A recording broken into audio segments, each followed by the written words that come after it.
निर्बल थे।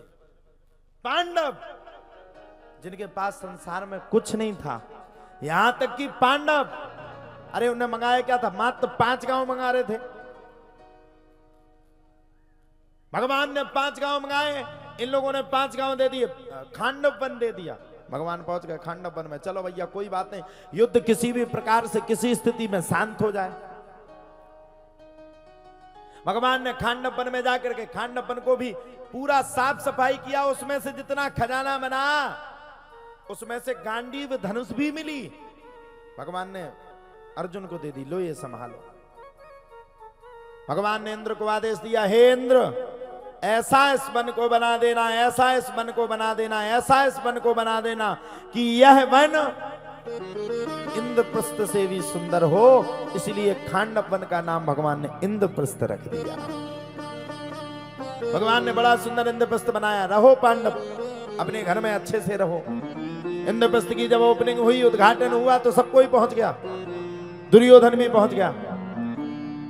दुर्योधन पहुंचा, इंद्रप्रस्थ नगरी बड़ी माया रूपी, जहां देखे जल है वहां जाए तो जल न मिलवे, जहां देखे जल नहीं है वहां जल मिल जावे।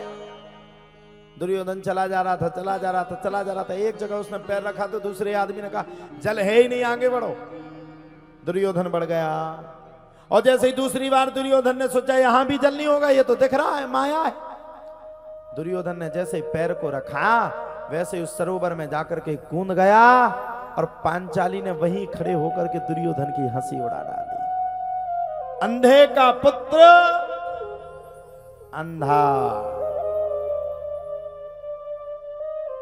अक्सर आप लोग देखना, भाई भाई की कभी बुराई नहीं होती, लेकिन जिस दिन श्रीमती जी की एंट्री हो जाती है उस दिन से ऐसा समय आ जाता है कि भाई भाई का दुश्मन बनकर के खड़ा हो जाता है।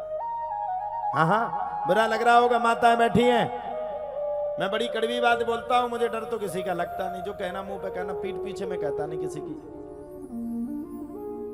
सच्ची बात बताना, तुमने अपनी छाती पे हाथ धर के बताइयो, घर में जब तुम्हें आउती जब नहीं आओ काय मचत, तुम्हारे ब्याह से पहले भैया भैया अलग काय नहीं होती, क्योंकि तुम लोगों को पड़ी रहती है कि अलग नहीं होंगे तो दाल कैसे गलेगी, पैसे की जुगाड़ कैसे बनेगी, मायके में पैसा ट्रांसफर कैसे होगा। कड़वी बात कह रहा हूं। जिन माँ बाप ने अपने बालक को पाल पोस करके इस दिन के लिए बड़ा किया कि जिस दिन इसका विवाह होगा मेरी बहू आएगी, मुझे बढ़िया फूली फूली रोटी खिलाएगी। बहू कहा खा, बहू तो जैसे ही आई तो सबसे पहले अनशन पे बैठ गई, मम्मी जब तक अलग, मम्मी से अलग ना हो जब तक हम रोटी ना खाएं।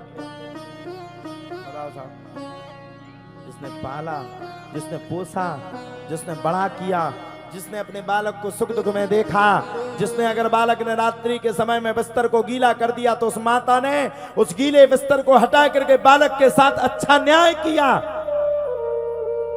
और उस बालक से पत्नी अलग होने की बात कहती है। और मैं कहता हूं जितनी माताएं बैठी, अब पुरुष मंडली तुम सुन लो, जिस दिन तुम्हारी पत्नी तुमसे अलग होने के लिए कहे तुम अपनी पत्नी का सपोर्ट कर देना, बिल्कुल मैं तुम्हारे साथ हूं, मैं अलग होऊंगा, अपनी मां से अपने भाई से अलग हो जाऊंगा, लेकिन शर्त एक और रहेगी,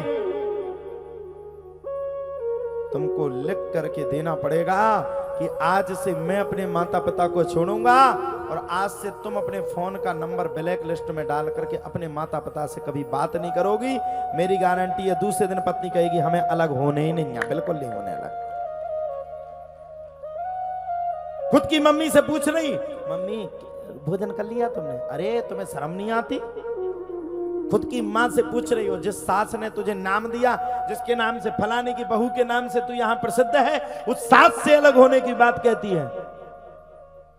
अरे मां तो मां है, उसकी कितनी व्याख्या करूं, कितना व्याख्यात करूं।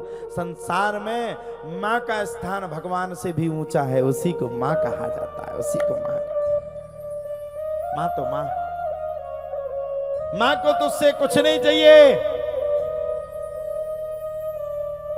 बुढ़ापे में भी अगर वो तेरे घर पे रहेगी तो कभी तुझसे ये नहीं कहेगी बेटा मैं फटी धोती पहने, तू अच्छी धोती दिलवा दे। माता पिता से जितना बनेगा उतना तेरी मदद करेंगे, लेकिन कभी तुझे दुख में नहीं देंगे, देखेंगे। ध्यान रखना, रात्रि को तू 5 बजे भी अगर लौट करके आएगा तो तेरी पत्नी तो घोड़ा दबा करके खूब सो रही होगी,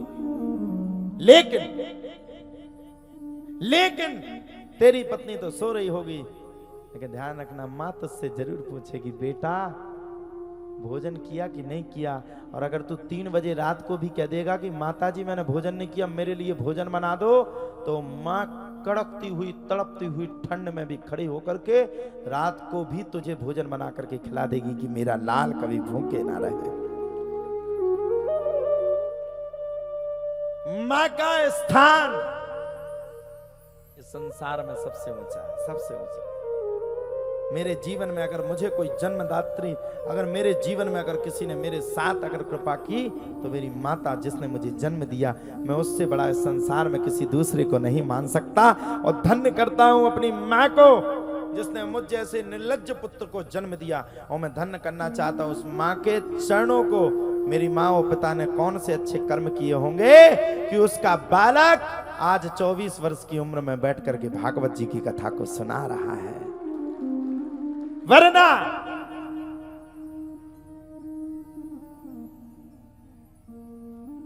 ऐसी उम्र में चले जाओ कोतवाली में, 24 साल के लड़कों के ऊपर कितने केस लिखे होंगे। किसी ने मारा कुट्टी कर दी होगी, कोई गुटखा खाता होगा, कोई शराब पीता होगा। मैं तो अपने आप को धन्य मानता हूं कि मैंने सब कुछ त्याग दिया और सब कुछ त्याग करके अपने माता पिता के कहे अनुसार भगवान के चरणों में आकर के उनकी नौकरी करना शुरू कर दिया है।